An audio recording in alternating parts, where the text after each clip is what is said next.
Good evening all. Mid cap ഡോക്ടറിൻ്റെ post market and pre മാർക്കറ്റിലേക്ക് എല്ലാവർക്കും സ്വാഗതം. ഓക്കെ, അപ്പോൾ ഇന്ന് നമ്മൾ വരച്ച ലെവലുകളൊക്കെ ഏകദേശമൊക്കെ റെസ്പെക്റ്റ് ചെയ്തു. പക്ഷെങ്കിൽ ഇന്ന് പോള് കണ്ടപ്പോൾ മനസ്സിലായി പലർക്കും ഇന്ന് ലോസാണ് അല്ലേ. എന്താണ് അതിന് കാരണം എന്ന് ചോദിച്ചാൽ ഒറ്റ വാക്കേ ഉള്ളൂ. അതിന് വീണ്ടും മറുപടി ഞാൻ എപ്പോഴും പറയുന്ന പോലെ, വെള്ളമില്ലാത്തടത്ത് മുങ്ങാൻ നിന്നതുകൊണ്ട് മാത്രമാണ് ഇന്ന് ലോസ് ഉണ്ടായവരിൽ ഭൂരിഭാഗവും. അതിൻ്റെ കാരണം നമുക്ക് ഒരു ബിഗിനറിന് ഇന്ന് ഒരു ട്രേഡും ഇല്ലായിരുന്നു. ഒരു ട്രേഡ് ഓപ്പർച്യൂണിറ്റിയും ഒരു ബിഗിനറെ സംബന്ധിച്ചിടത്തോളം നിങ്ങൾക്ക് ട്രേഡ് ഇല്ലായിരുന്നു. പക്ഷെങ്കിൽ ട്രേഡ് ഇല്ലാത്തിടത്ത് നിങ്ങൾ വീണ്ടും ട്രേഡ് ചെയ്യാൻ ശ്രമിച്ചു. അതാണ് ഏറ്റവും വലിയ മിസ്റ്റേക്ക്. നോക്കിയേ, ബിഗിനറിനോടാണ് ഞാൻ പറയുന്നത്, ബിഗിനറിനോട്. ഓക്കെ, നിങ്ങൾ നോക്കിയേ, രാവിലെ മാർക്കറ്റ് ഓപ്പൺ ചെയ്തു, അതിനുശേഷം നല്ലൊരു ഫോൾ വന്നു. ഇവിടെ നിന്ന് നിങ്ങൾക്ക് എൻട്രി ഇല്ല. ഇവിടെങ്ങാണ് എൻട്രി ഉണ്ടോ? ഇവിടെങ്ങും എൻട്രി ഇല്ല. നമ്മുടെ പോയിന്റ്, നമുക്ക് എപ്പോഴും സപ്പോർട്ടിലോ റെസിസ്റ്റൻസിലോ മാത്രമേ എൻട്രി ഉള്ളൂ അല്ലേ. ഇവിടെ എങ്ങും എൻട്രി ഇല്ല. ഇത് വലിയ ക്യാൻഡിലായി പോയി, ഇവിടെ എൻട്രി ഇല്ല. പിന്നെ വന്നു, ഇവിടെ എൻട്രി ഇല്ല. ഇവിടെ എങ്ങും എൻട്രി. ഇവിടെ നമ്മുടെ ക്രൈറ്റീരിയ ഇവിടെ ഫുൾഫിൽ ആയിട്ടില്ല. ഉണ്ടോ? ഇല്ല. ഇപ്പം ഇവിടെ എങ്ങും ഒരു ബിഗിനറിന് ട്രേഡ് ഇല്ല. അപ്പം ട്രേഡ് ഇല്ലെങ്കിൽ ട്രേഡ് ചെയ്യാതിരിക്കാനുള്ള കപ്പാസിറ്റി നിങ്ങൾക്ക് വേണം. മനസ്സിലായി? അതിന് മൈൻഡ് സെറ്റാണ് ഏറ്റവും പ്രധാനപ്പെട്ട സാധനം. ഓക്കെ, ഒരു ട്രേഡ് ഓപ്പർച്യൂണിറ്റി ഇല്ല എന്നുണ്ടെങ്കിൽ അന്നത്തെ ദിവസം നിങ്ങൾ ട്രേഡ് ചെയ്യാതിരിക്കാൻ ശ്രമിക്കണം. മനസ്സിലായോ? അല്ലാതെ എനിക്കിന്ന് എങ്ങനെയെങ്കിലും ഒരു ട്രേഡ് കിട്ടിയേക്കത്തുള്ളൂ എന്ന് പറഞ്ഞാൽ വെള്ളം അടിക്കുന്നവരുടെ കൂട്ട് ഒരു നേരം ഇന്ന് വരണമെങ്കിലും അടിച്ചില്ലെന്നുണ്ടെന്നുണ്ടെങ്കിൽ എനിക്ക് ഇരിക്കപ്പുറത്ത് ഇല്ല എന്നുള്ള ഒരു മെൻറ്റാലിറ്റി. നമ്മൾ ഈ സ്റ്റോക്ക് മാർക്കറ്റിലെ ഏറ്റവും വലിയ ഗുരുവായ വാറൻ ബഫറ്റ് പറയുന്നത് 10% മാത്രമേ ഉള്ളൂ, വെറും 10% മാത്രമേ ഉള്ളൂ നമുക്ക് സ്ട്രാറ്റജികളും സെറ്റപ്പും ട്രേഡ് എൻട്രിയും എല്ലാ സെറ്റപ്പും തികഞ്ഞു വരുന്നത് ആകെ 10% മാത്രമേ ഉള്ളൂ. ബാക്കി 90% ആ എടുത്ത ട്രേഡ് വിജയിക്കണം എന്നുണ്ടെങ്കിൽ നിങ്ങളുടെ മൈൻഡ് സെറ്റിന് depend on your mind set. മനസ്സിലായി പറഞ്ഞേ? അതായത് നിങ്ങളൊരു ട്രേഡ് ഓപ്പർച്യൂണിറ്റി കണ്ടെത്താനുള്ള അല്ലെങ്കിൽ ആ സ്ട്രാറ്റജി എന്ന് പറയുന്ന ഒരു വിന്നിങ് പ്രോബബിലിറ്റി എന്ന് പറയുന്നത് വെറും 10% മാത്രമേ ഉള്ളൂ. 10%. ഓക്കെ, ആ ഒരു ട്രേഡ് ഓപ്പർച്യൂണിറ്റി കണ്ടെത്തുക, അല്ലെങ്കിൽ ആ ഒരു നിങ്ങളുടെ കയ്യിലിരിക്കുന്ന സ്ട്രാറ്റജി അല്ലെങ്കിൽ എന്തോ സെറ്റപ്പ് ആണെങ്കിലും അത് നമുക്ക് ഒത്തു കിട്ടാൻ ഒരു 10% മാത്രമേ ഉള്ളൂ. പക്ഷേ ആ 10% എങ്ങനെ 100%ത്തിലേക്ക് എത്തിക്കാം എന്ന് ചോദിച്ചു കഴിഞ്ഞാൽ അതിന് നിങ്ങളുടെ മൈൻഡ് സെറ്റാണ്. ഓക്കെ, അതിന് നിങ്ങൾ മൈൻഡിനെ നിങ്ങൾ ട്രെയിൻ ചെയ്തില്ലെന്നുണ്ടെങ്കിൽ, നിങ്ങൾക്ക് അങ്ങനെ ട്രെയിൻ ചെയ്യാൻ പറ്റുന്നില്ല എന്നുണ്ടെന്നുണ്ടെങ്കിൽ നിങ്ങൾ മംഗളം പാടി അവസാനിപ്പിക്കുന്നതായിരിക്കും ഏറ്റവും നല്ലത്. നിങ്ങൾ നിർത്തിപ്പോവുക. വെറുതെ നിങ്ങൾ എന്തിനാണ് ഈ മാർക്കറ്റിൽ കൊണ്ട് കാശ് കൊടുക്കുന്നത്? അതിൻ്റെ യാതൊരു ആവശ്യമില്ല. നിങ്ങൾക്ക് നിങ്ങളുടെ മൈൻഡിനെ കൺട്രോൾ ചെയ്യാൻ പറ്റുന്നില്ല എന്നുണ്ടെങ്കിൽ, നിങ്ങൾക്ക് ഇതിനകത്തിൽ ആ രീതിയിൽ അത് തന്നെ പറയുന്നത്, ന്യായം പാലിക്കാൻ പറ്റുന്നില്ലെന്നുണ്ടെങ്കിൽ നിങ്ങൾ ഇത് പരിപാടി നിർത്തുക. നിങ്ങൾ പിന്നെ ഇത് തുടർന്നു കഴിഞ്ഞാൽ നിങ്ങളുടെ പൈസ വീണ്ടും പോകത്തേ ഉള്ളൂ. കുറച്ച് പേരെങ്കിലും പോയ പൈസ എങ്ങനെയെങ്കിലും തിരിച്ചു പിടിക്കണം എന്നുള്ള ആഗ്രഹത്തോടാണ് ഇവിടെ നിൽക്കുന്നത് ഇല്ലേ.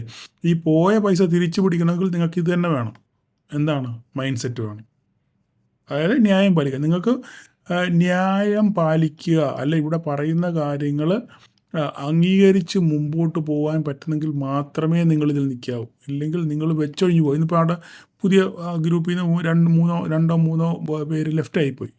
എനിക്ക് മനസ്സിലായ കാര്യം, ഇപ്പോൾ 2, 3, 10, 100 പേര് ലെഫ്റ്റായി പോയാലും നമ്മളെ ബാധിക്കുന്ന കാര്യമല്ല. ഞാൻ പറഞ്ഞത് ഈ 3 പേര് ലെഫ്റ്റായി പോയതിൻ്റെ കാര്യം, എനിക്ക് മനസ്സിലാകുന്ന കാര്യം ഇതാണ്. ഇവിടെ നിന്നൊരു രക്ഷയില്ല. പുള്ളിക്ക് എങ്ങനെ അവർക്കിത് കൺട്രോൾ ചെയ്യാൻ പറ്റുന്നില്ല. അവർക്ക് നല്ല ലോസ് വന്നു കാണും. അപ്പോൾ ആ ലോസിനെ അവർക്ക് അംഗീകരിക്കാൻ പറ്റുന്നില്ല. കാരണം ആ അംഗീകരിക്കാൻ പറ്റുന്നതിനേക്കാൾ മേളിലുള്ള ലോസ് ആയിരിക്കും. മനസ്സിലായില്ലേ?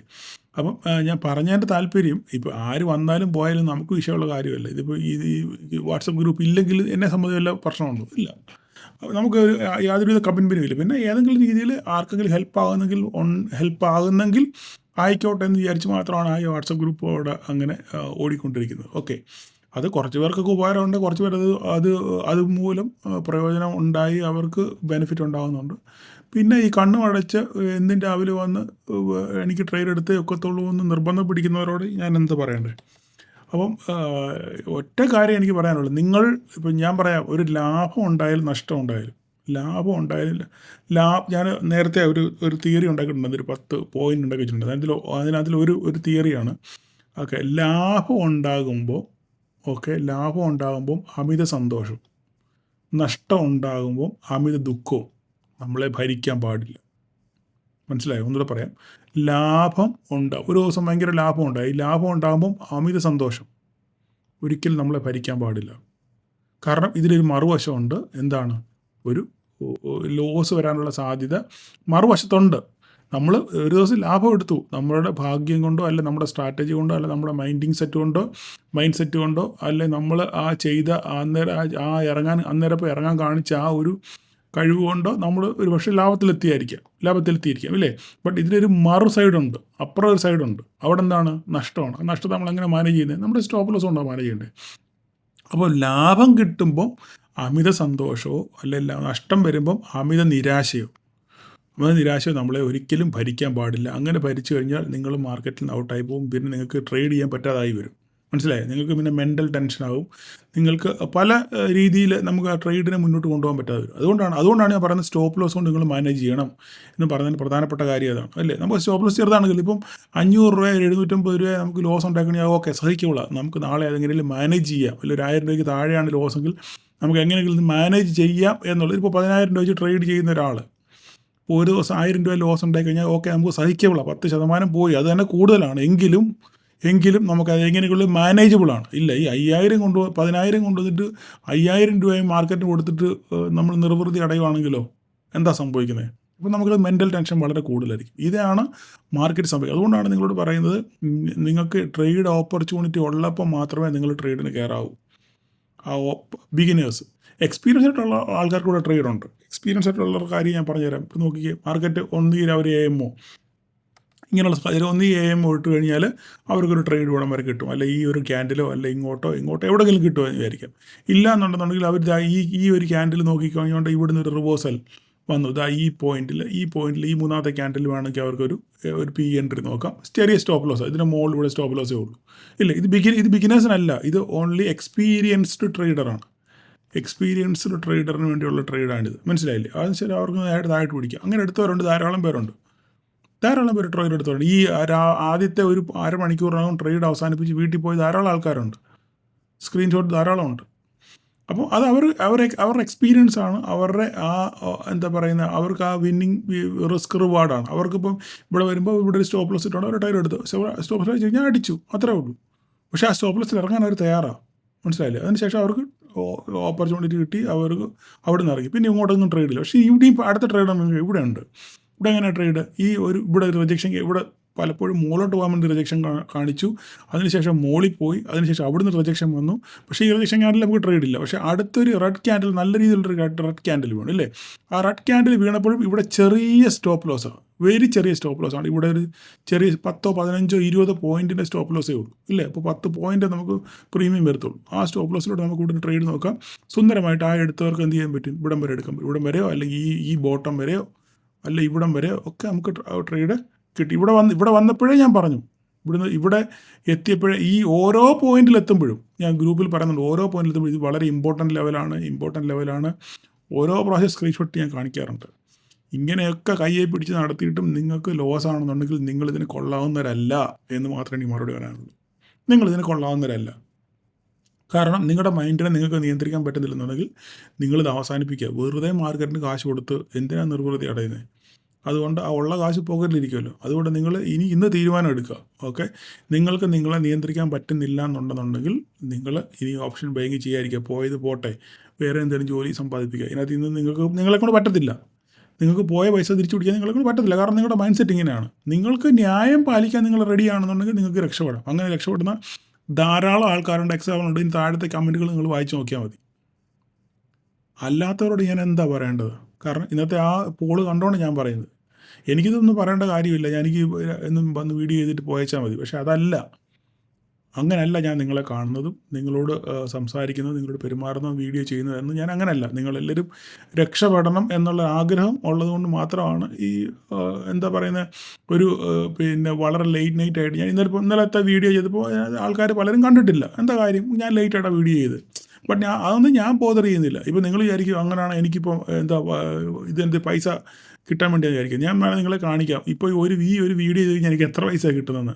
അങ്ങേ അറ്റം പോയ $2.5 അല്ലെ ഒരു $3 നിങ്ങൾ ഇപ്പോൾ ഈ വീഡിയോ കാണുന്നില്ലേ. ഇപ്പം നിലവിൽ മിക്കവാറും ദിവസങ്ങളിൽ 1000 പേര് എൻ്റെ വീഡിയോ കാണും. 1K വീഡിയോ 1K ആൾക്കാർ വീഡിയോ കാണുന്നുണ്ട്. ഓക്കെ, ഈ 1K കിട്ടിയാൽ എനിക്ക് കിട്ടുന്ന എത്ര ഡോളറാണെന്നറിയോ? വെറും $3 എനിക്ക് കിട്ടുന്നത്. നിങ്ങൾ 1000 പേര് ഈ വീഡിയോ കണ്ട, കാരണം ഈ ഒരു വീഡിയോയ്ക്ക് ഒരു ദിവസം വാലിഡിറ്റിയേ ഉള്ളൂ ഇല്ലേ. ഇത് നാളത്തെ പ്രീ മാർക്കറ്റാണ് ഇല്ലേ. അപ്പോൾ നാളത്തെ ദിവസം കഴിഞ്ഞപ്പോൾ ഈ വീഡിയോയ്ക്ക് യാതൊരു പ്രസക്തിയില്ല. പിന്നെ വീണ്ടും ഇത് കാണാനുള്ള യാതൊരു ചാൻസും ഇല്ല ആൾക്കാർ. അപ്പം ആകെ പോകെ ഇതിന് കിട്ടുന്നത് 1K വ്യൂ അല്ലെ 1.1K വ്യൂ ആയിരിക്കും കിട്ടുന്നത് ഇല്ലേ. ഇതിന് കിട്ടുന്നത് ആകെ $3, വെറും $3. ഞാൻ വേണമെങ്കിൽ ഇവിടെ അതിൻ്റെ സ്ക്രീൻഷോട്ട് ഞാൻ വിട്ടേക്കാം.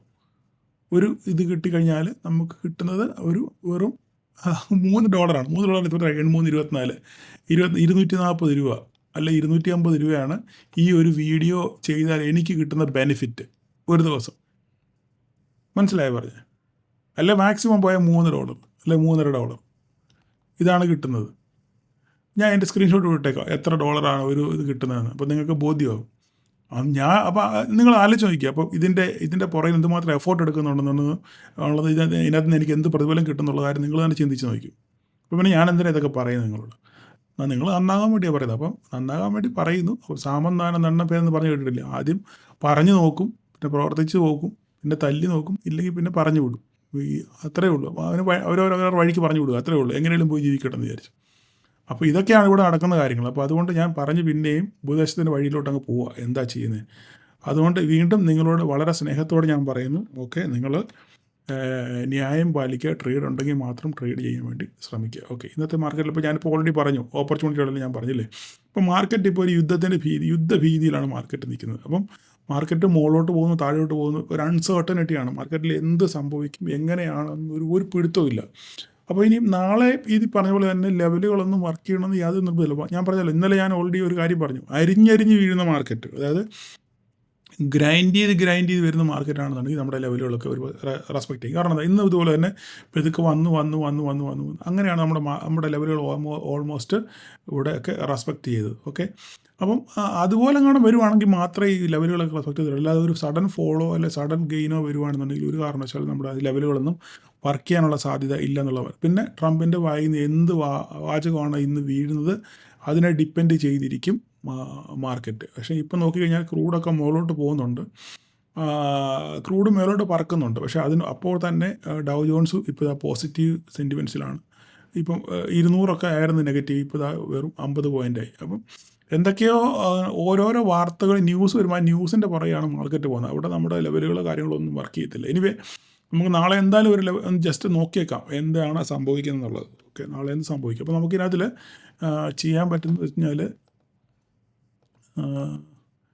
ഇനിയിപ്പോൾ ഇന്നത്തെ ഈ ഹൈ ആണ്, ഈ ഹൈ വേണ്ട, ഇതിങ്ങനെ തന്നെ ഇരുന്നോട്ടെ. ഈ ലെവൽ വേണ്ട, ഇത് രാവിലത്തെ ഗ്യാപ്പ് അപ്പം അത് വേണ്ട, ഇത് മതി. ഈ പോയിൻ്റ് അങ്ങനെ തന്നെ നിന്നോട്ടെ. ഇത് വേണം, ഇത് വലുതായിട്ട് റെസ്പെക്റ്റ് ചെയ്തില്ല. പക്ഷെങ്കിൽ നോക്കട്ടെ ഒരു മിനിറ്റ്, ഇത് വേണ്ട, വെയിറ്റ് ചെയ്യും നോക്കാം. ഇത് ഇനിയിപ്പോൾ നമുക്ക് ഈ ലൈനിൻ്റെ ആവശ്യമില്ല. ഇനിയിപ്പോൾ നമുക്ക് വേണ്ടത് ഈ ലൈൻ, ഈ ഹൈ ആണ്. പല പ്രാവശ്യം സപ്പോർട്ട് എടുത്ത ലൈനാണ്. ഓക്കെ, ഇത് രണ്ടെണ്ണമാണ് നമുക്ക് ഇനി പ്രധാനപ്പെട്ട. ബാക്കി ലൈനുകളെല്ലാം അവിടെ കിടപ്പുണ്ട്. ഈ 2 ലൈൻ മാത്രമേ ഉള്ളൂ നമുക്ക് പ്രധാനപ്പെട്ട. മാർക്കറ്റ് ക്ലോസ് ചെയ്തിരിക്കുന്നത് 853 ക്ലോസ് ചെയ്ത്, ഇതിന് നടുക്കാണ്. അപ്പോൾ ഇനി ഇത് എങ്ങോട്ട് ബ്രേക്ക് ചെയ്യുന്നു, ഒന്ന് ഇവിടെ സപ്പോർട്ട് നേരെ പോവോ അല്ലെങ്കിൽ ഇത് ക്രോസ് ചെയ്ത് മേലോട്ട് പോകും എന്നുള്ളത് വേണം നമ്മൾ ചിന്തിക്കാൻ. ബാക്കി ലൈനുകളെല്ലാം അതുപോലെ ആസിറ്റീസ്, വേറെ മാറ്റങ്ങളൊന്നുമില്ല. ഓക്കെ, ഇതിനകത്ത് മാർക്കറ്റ് എങ്ങനെ കൺസോൾഡേറ്റ് ചെയ്യുന്നു നോക്കുക. ഇതിനകത്ത് കൺസോൾഡേറ്റ് ചെയ്യുവാണെങ്കിൽ ട്രേഡ് ഇല്ല. ഇതിനകത്ത് ബ്രേക്ക് ചെയ്യുവാണെങ്കിൽ മാത്രം മുകളിലോട്ട്, ഇല്ല ഇത് ബ്രേക്ക് ചെയ്ത് താഴോട്ട് വരികയാണെങ്കിൽ മാത്രം താഴോട്ട്, ഇല്ലെങ്കിൽ ട്രേഡ് ഇല്ലാത്തടത്ത് നാളെ ബുധനാഴ്ചയാണ്, എക്സ്പയറിയുടെ തലേദിവസമാണ്. DK നല്ലപോലെ ഉണ്ടാകാനുള്ള സാധ്യതയുണ്ട്. ഇനി ഇത്രയും യുദ്ധത്തിൻ്റെ പ്രശ്നങ്ങളൊക്കെ ഉണ്ടായിട്ടും വിക്സ് ക്രാഷായി. വിക്സ് നെഗറ്റീവിലാണ് ക്ലോസ് ചെയ്തേക്കുന്നത്. നല്ലപോലെ വിക്സ് ക്രാഷായി. നോക്കിയാണെങ്കിൽ കാണിക്കാൻ കണ്ടോ, വിക്സ് രാവിലെ ഓപ്പൺ ചെയ്ത ശേഷം നല്ലപോലെ ക്രാഷായി. നല്ലപോലെ ക്രാഷായതുകൊണ്ടാണ് നിങ്ങളുടെ പ്രീമിയം എന്ത് ചെയ്ത് ഉരുകി തീർന്നത്. ഓക്കെ, ഇന്ന് സെൻസെക്സിൻ്റെ എക്സ്പയറിയും കൂടെ ആയിരുന്നു, അപ്പം വോളറ്റാലിറ്റി കൂടുതലായിരുന്നു. അപ്പോൾ ഇതൊക്കെ നമ്മൾ മാർക്കറ്റിൽ നമ്മൾ മനസ്സിലാക്കി വേണം ചെയ്യാൻ. ഓക്കെ, അതുപോലെ തന്നെ ക്രൂഡിൻ്റെ പ്രൈസ് നോക്കുകയാണെന്നുണ്ടെങ്കിൽ ക്രൂഡിൻ്റെ പ്രൈസും നല്ലപോലെ ക്രൂഡിൻ്റെ പ്രൈസ് കയറുന്നുണ്ട്. ഇന്നത്തെ പ്രൈസ് ഇതാണ്. അപ്പോൾ ഇതൊക്കെ ഇൻഡിക്കേറ്റ് ചെയ്യുന്നത് മാർക്കറ്റിൽ ഒരു അൺസർട്ടനിറ്റി ഉണ്ട്, അല്ലെങ്കിൽ ഒരു യുദ്ധത്തിൻ്റെ ഒരു ചാൻസസ് ഒക്കെ ഉണ്ടെന്നാണ് ഈ ക്രൂഡിൻ്റെ പ്രൈസ് ഇങ്ങനെ കയറുമ്പോഴൊക്കെ നമുക്ക് മനസ്സിലാകുന്ന കാര്യം. പക്ഷേ ഇതൊന്നും നമുക്ക് ഉറപ്പിക്കാൻ പറ്റത്തില്ല. ഇതെല്ലാം ഒരു ഊഹാപോഹത്തിന് പുറത്താണ് ഈ കാര്യങ്ങളൊക്കെ മുന്നോട്ട് പോകുന്നത്. അപ്പം നമ്മളിതിനകത്തിൽ പെട്ടുപോകാതെ, കാരണം വയലൻ്റ് മൂവ് ആയിരിക്കും അതിനകത്തിൽ, മനസ്സിലായി. അങ്ങനെ വയലൻ്റ് മൂവ് വരുമ്പോൾ നമുക്ക് ഭയങ്കരമായിട്ട് നഷ്ടം വരാനുള്ള സാധ്യതകളൊക്കെ വളരെ കൂടുതലായി. അപ്പോൾ അതുകൊണ്ടാണ് ബിഗിനേഴ്സൊക്കെ ഇങ്ങനെയുള്ള അവസരങ്ങൾ നിങ്ങൾ മാറി നിന്ന് കണ്ട് പഠിക്കാൻ ശ്രമിക്കുക എന്ന് പറയുന്നതിൻ്റെ പ്രധാനപ്പെട്ട ഉദ്ദേശം ഇതൊക്കെയാണ്. അപ്പോൾ ഇതേ ഉള്ളൂ നിഫ്റ്റിക്കകത്ത് എനിക്ക് പറയാൻ. ബാങ്ക് നിഫ്റ്റിയിൽ പറയാനുള്ളത് ഈ പറഞ്ഞ പോലെ ബാങ്ക് നിഫ്റ്റി ഈ പറഞ്ഞ നമ്മുടെ റേഞ്ചിനകത്ത് തന്നെയാണ് നിൽക്കുന്നത്. വേറെ എങ്ങോട്ടും മാർക്കറ്റ് പോയിട്ടില്ല, ഒന്നും വരയ്ക്കാനില്ല ഇതിനകത്ത്. ഇത് വേണമെന്നുണ്ടെങ്കിൽ ഇതിൻ്റെ മേളിലൊരു വര ഇങ്ങനെ ഇടാമെന്നുള്ള മാത്രമേ ഉള്ളൂ. ഇത് മാത്രമേ ഉള്ളൂ, അല്ലാതെ വേറെ വർത്തിച്ചൊന്നുമില്ല. ഓക്കെ, എങ്ങോട്ട് ബ്രേക്ക് ചെയ്യുന്നു ആ വഴിക്ക് നോക്കുക എന്നുള്ളത് മാത്രമേ ഉള്ളൂ. രാവിലെ ബാങ്ക് നിഫ്റ്റിയിൽ നോക്കിക്കഴിഞ്ഞാൽ ഓപ്പർച്യൂണിറ്റി വീണ്ടും ഉണ്ടായിരുന്നു. അത് എങ്ങനെയാണ് തിരിച്ച് റിവേഴ്സ് ചെയ്ത് ഈ പോയിന്റ് ടെസ്റ്റ് ചെയ്തപ്പോൾ വേണമെങ്കിൽ അവിടെ നിന്നൊരു ഓപ്പർച്യൂണിറ്റി ഉണ്ടായിരുന്നു. ഓക്കെ, അത് മാത്രമല്ല. പിന്നെ ഇന്നലെ എനിക്കൊരു മിസ്റ്റേക്ക് പറ്റിയത്, ഞാൻ ഇന്നലെ മിഡ് ക്യാപ്പ് വരച്ചപ്പം ഞാൻ ഫ്യൂച്ചറിനകത്തിലാണ് വരച്ചത്. സോറി, പലരും എനിക്ക് മെസ്സേജ് അയച്ചായിരുന്നു. അത് അന്നേരം ഇപ്പം ഡ്യൂട്ടി വന്ന് തിരക്കിൻ്റെ പുറത്ത് ചെയ്തതാണ്, അതുകൊണ്ട് പാതിരാത്രിക്കല്ലേ ചെയ്തത്, അതുകൊണ്ടാണ് അത് അങ്ങനെ സംഭവിച്ചത്. അപ്പം നിഫ്റ്റിയിലെ ഇതാണ് സ്പോട്ട്. അപ്പോൾ ഇതിനകത്തിൽ നല്ലൊരു രീതിയിൽ മാർക്കറ്റ് മുകളിലോട്ട് പോയതിന് ശേഷം വീണ്ടും തിരിച്ച് അതേ പോയിന്റിലെത്തി നമുക്കൊന്ന് കറക്റ്റ് ചെയ്യാം. ഓക്കെ, എന്നായിക്കട്ടെ. അപ്പം ഒരു പോയിന്റിലെത്തി വീണ്ടും തിരിച്ച് താഴെ ഒരു പോയിന്റ് വന്നേക്കാണ്. അപ്പം നമുക്ക് മാർക്ക് ചെയ്യാനുള്ളത് ഇതാണ്, ഈ രണ്ട് പോയിന്റ്. ഓക്കെ, ഇത് ബ്രേക്ക് ചെയ്യുവാണെങ്കിൽ മുകളിലോട്ട് നോക്കാം, അല്ല ഇത് ബ്രേക്ക് ചെയ്ത് താഴോട്ട് പോകുകയാണെന്നുണ്ടെങ്കിൽ 13.039 മാർക്കറ്റ് ഇതിനിടയ്ക്കാണ് ക്ലോസ് ചെയ്തേക്കുന്നത്. ഓക്കെ, അപ്പം നോക്കുക, ഇത് ബ്രേക്ക് ചെയ്യുന്നത് നോക്കുക, ഇത് ബ്രേക്ക് ചെയ്ത് കഴിഞ്ഞാൽ താഴോട്ട്, ഇത് ബ്രേക്ക് ചെയ്ത് കഴിഞ്ഞാൽ മുകളിലോട്ട്, ഇത്രയൊക്കെ പറയാം. കാരണം കൂടുതലൊന്നും അവിടെ പറയാനൊന്നുമില്ല. താഴോട്ടൊരു വര വരയ്ക്കണമെന്നുണ്ടെങ്കിൽ നമുക്കാണെങ്കിൽ ഇവിടെ ഒരു വര ഇട്ടേക്കാം. ഈ കൂടി തുറക്കണം. ഓക്കെ, ഇപ്പോൾ ക്ലിയർ ആയില്ലേ മിഡ് ക്യാപ്പ്? അപ്പം ഇവിടെ നോക്കി കണ്ട് മാത്രം ട്രേഡ് ചെയ്യും. ഞാൻ ഇത്രയും ഇങ്ങനെയൊക്കെ പറഞ്ഞുകൊണ്ട് നിങ്ങൾ വിഷമം വിചാരിക്കേണ്ട. കാരണം നിങ്ങൾ വെറുതെ പിന്നെ ഇവിടെ കൊണ്ട് പൈസ കളയുന്ന വിഷമം കൊണ്ടാണ് ഞാനീ പറയുന്നത്. അതുകൊണ്ട് നിങ്ങൾക്ക് നിങ്ങളുടെ മൈൻഡിനെ കൺട്രോൾ ചെയ്യാൻ പറ്റുന്നില്ല എന്നുണ്ടെങ്കിൽ നിങ്ങൾ ഒരു കാരണവശാലും ഇനി ട്രേഡ് ചെയ്യാൻ പാടില്ല. നിങ്ങൾ ട്രേഡ് ചെയ്യൽ ഈ പരിപാടി നിർത്തി അവസാനിപ്പിച്ച് പോകാമെന്നുള്ളത് മാത്രമേ ഉള്ളൂ. ഞാൻ മുന്നേ പറഞ്ഞ കാര്യം ഞാൻ വീണ്ടും ഒന്നുകൂടെ ഓർപ്പിക്കുന്നു. ലാഭം കിട്ടുമ്പോൾ അമിത സന്തോഷവും നഷ്ടം വരുമ്പോൾ അമിത നിരാശയും നമ്മളെ ഭരിക്കാൻ പാടില്ല. അതിൽ നിന്ന് നമ്മൾ മുക്തി പ്രാപിച്ചതായിരിക്കണം. ഓക്കെ, അത് നിങ്ങളുടെ മനസ്സിലിരിക്കണം. വീണ്ടും ഞാൻ പറയുന്നു, ന്യായം പാലിക്കുക, നിങ്ങളുടെ സ്റ്റോപ്പ് ലോസ് മാനേജ് ചെയ്ത് മുന്നോട്ട് പോകാൻ ശ്രമിക്കുക. ഓക്കെ, അപ്പോൾ എല്ലാവർക്കും താങ്ക് യു.